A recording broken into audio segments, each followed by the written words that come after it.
प्यारे दोस्तों, स्वागत है आपका लाइफ स्टोरी विद सोना के साथ। रात के 10 बज रहे थे। नंदिनी की सास सुषमा और ननद रितु नंदिनी को ऐसे देख रही थी जैसे नंदिनी को अभी खा जाएंगी। नंदिनी उनकी आंखों में देखकर डर से थर थर कांप रही थी। उसकी सास सुषमा चिल्लाकर बोली, तुम्हारी हिम्मत कैसे हुई मेरे ही घर में ऐसे कुछ करने की? 4 दिन भी नहीं हुए मेरे घर में आकर तुम्हें और खुद को मालकिन समझने लगी क्या? आने दो मेरे बेटे सचिन को।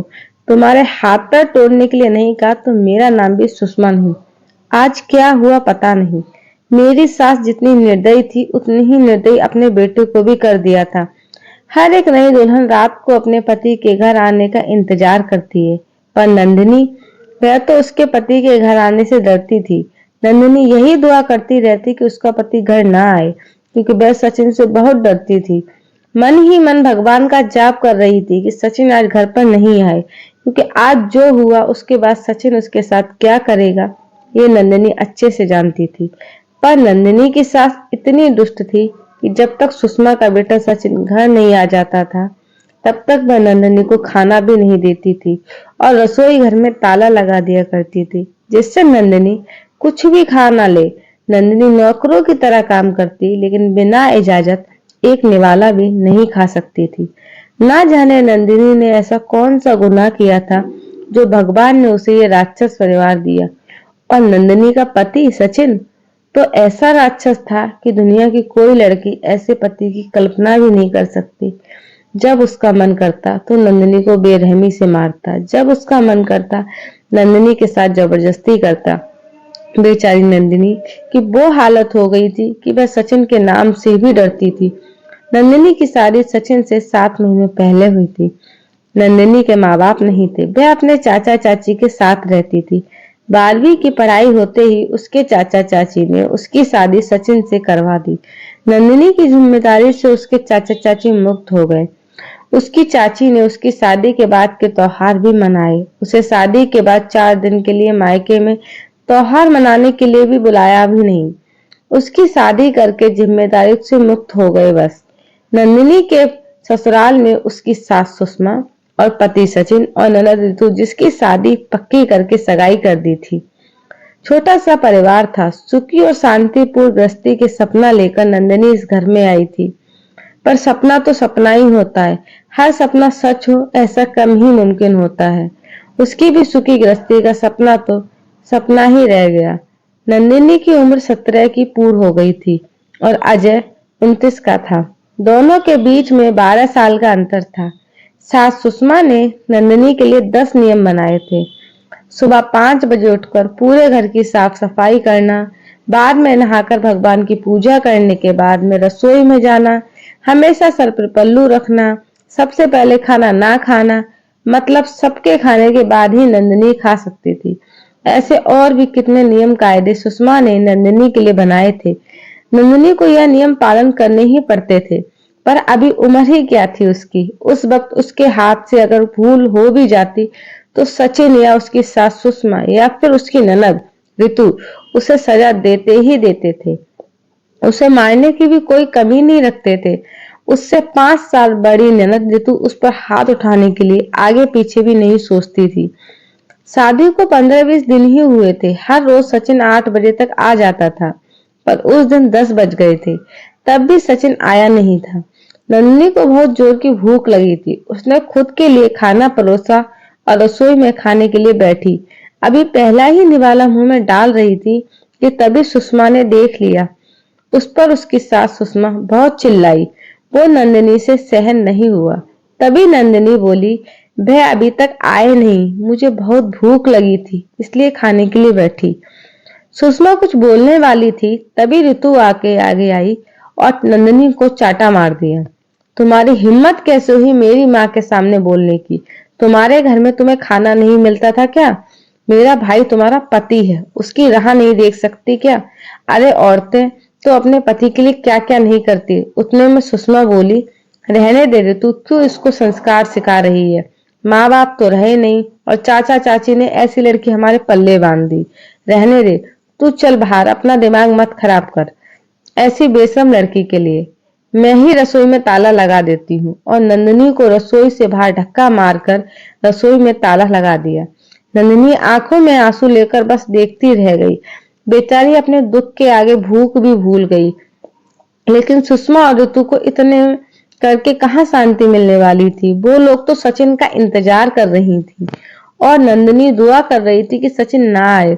11:30 बजे सचिन घर आया। तभी सुषमा और ऋतु ने मिर्च मसाला लगाकर नंदिनी के खिलाफ सचिन को भड़काया। सचिन तो माँ का भक्त।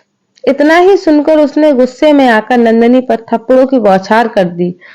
नंदिनी की हालत खराब हो गई। एक तो बेचारी पूरे दिन की भूखी थी और उसे उन जालियों ने इतना पीटा और इतना सब करने के बाद भी उस दिन नंदिनी को खाना भी नहीं दिया। अब आज की ही बात ले लो। नंदिनी रसोई घर में खाना बनाकर सुषमा और ऋतु को खाना दे रही थी। दोनों हॉल में टीवी देखते देखते खाना खा रही थी और इधर नंदिनी एक एक गरम गरम रोटी उनको परोस रही थी। आज सुबह नंदिनी को सिर्फ एक ही रोटी उसकी सास सुषमा ने खाने को दी थी। नंदिनी को बहुत जोर की भूख लग रही थी, पर सचिन तो 10 बजे के पहले आने वाला नहीं था। पर नंदिनी को भूख सहन नहीं हो रही थी। सुषमा और ऋतु का खाना खाने के बाद रसोई घर को ताला लगाने से पहले नंदिनी ने जल्दी से रोटी अपने पल्लू में बांधकर रख ली। जब माँ बेटी का खाना होने के बाद उन्होंने नंदिनी को बाहर निकालकर रसोई घर में ताला लगा दिया और दोनों उनके रूम में आराम करने के लिए निकल गईं, उसने पल्लू में बनी हुई रोटी निकाली और रोटी वैसे ही बिना सब्जी के खाने लगी। रोटी खाते खाते नंदिनी की आंखों में आंसू बह रहे थे। उसका स्वाभिमान इस बात के लिए रजामंदी नहीं दे रहा था, लेकिन क्या करे, यह भी उसे समझ आ रहा था। ठीक उसी समय सुषमा कोई काम के लिए उधर आई और उसने नंदिनी को रोटी खाते हुए देख लिया। बस फिर क्या होगा, तमाशा चालू हो गया और उस वजह से नंदिनी भगवान से प्रार्थना कर रही थी कि सचिन घर पर आए ही नहीं। क्या पता आज वो उसके साथ क्या करेगा। शादी के बाद इनके ही सामने खाना खाया था, तब भी थप्पड़ मारे थे, पर आज तो रोटी चुरा कर खा रही थी। थोड़ी देर बाद सचिन घर पर आया तो नंदिनी का दिल जोर जोर से धड़कने लगा।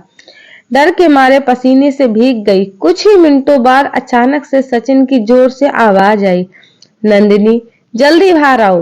नंदिनी डरकर थर थर कांपते हुए बाहर आई। देखो तो सुषमा अभी भी शेर की तरह उसकी तरफ देखकर गुर्रा रही थी। ऋतु भी मन ही मन में मुस्कुरा कर देख रही थी और सचिन, उसकी आंखें तो खून के जैसे लाल हो गई थी। जैसे ही नंदिनी सचिन के सामने आई, उसने उसके बालों को पकड़कर जोर से ढकेल दिया। आह! नंदिनी बहुत जोर से चिल्लाई।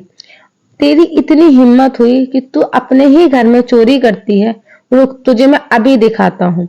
बोलते बोलते सचिन ने अपने कमर का बेल्ट निकाला और नंदिनी को मारने लगा। नंदिनी को जोर जोर से रोते हुए, दर्द में चिल्लाते हुए उससे माफी मांग रही थी, पर उसके पति सचिन को और घर में रहने वाले दोनों औरतों को उसके ऊपर दया नहीं आई। नंदिनी को सहन नहीं हो रहा था, तभी उसने सचिन को धक्का दिया और घर के बाहर भागने लगी। तभी, अरे पकड़ो उसे, बाहर कहाँ चली? सुषमा सचिन को बोली। तभी सचिन बोला, जाने दो माँ, भागकर कहाँ जाएगी? कहाँ उसे पालने के लिए उसके मायके वाले हैं जो उसे संभाल लेंगे। आएगी वापस घूम के यहीं, पर जाने दो उसे। पहले मुझे खाना परोसो, मुझे बहुत भूख लगी है। सचिन का बोलना सुनकर सुषमा ने सचिन को खाना दिया और आज भी सभी खाने के लिए बैठे, पर नंदिनी की याद किसी को भी नहीं आई। बाद में थोड़ी देर बाद नंदिनी घर में आई। उसे देखकर तीनों राक्षस जैसे हंसते हंसते उसके सामने खड़े हुए। आ गई क्या वापस महारानी? क्या हुआ, मायके वालों ने घर में नहीं लिया? सुषमा ने उसे टोंट मारा। तभी सचिन उसे बोला, जब तक तुम मेरे पैर पर अपनी नाक नहीं रगड़ती तब तक मैं तुम्हें घर के अंदर नहीं आने दूंगा। मुझे धक्का देकर चली गई थी ना? ऋतु बोली, हाँ भैया, इतनी जल्दी से माफ मत करना। अब अगर इसे माफ किया ना तो कल ये सिर पर चढ़कर नाचने लगेगी। ऐसी लड़की का क्या भरोसा? अरे भरोसा तो हमें तुम पर भी नहीं रहा। जो अपनी भाभी का सम्मान नहीं कर सकती, वह लड़की हमारे घर का क्या मान बढ़ाएगी। अचानक नंदिनी की पीठ के पीछे से ऋतु के होने वाले ससुर की आवाज आई और वे अंदर आए। उन्हें देखते ही तीनों के चेहरे का रंग ही उड़ गया। अरे समधी जी, आप कब आए? सुषमा साड़ी ठीक कर माथे पर पल्लू लेकर बोलने लगी। उसी वक्त आया जिस वक्त आपकी बहू नंदिनी रास्ते में डर कर इधर से उधर भाग रही थी। अच्छा हुआ अभी से ही तुम्हारा असली चेहरा हमें दिख गया।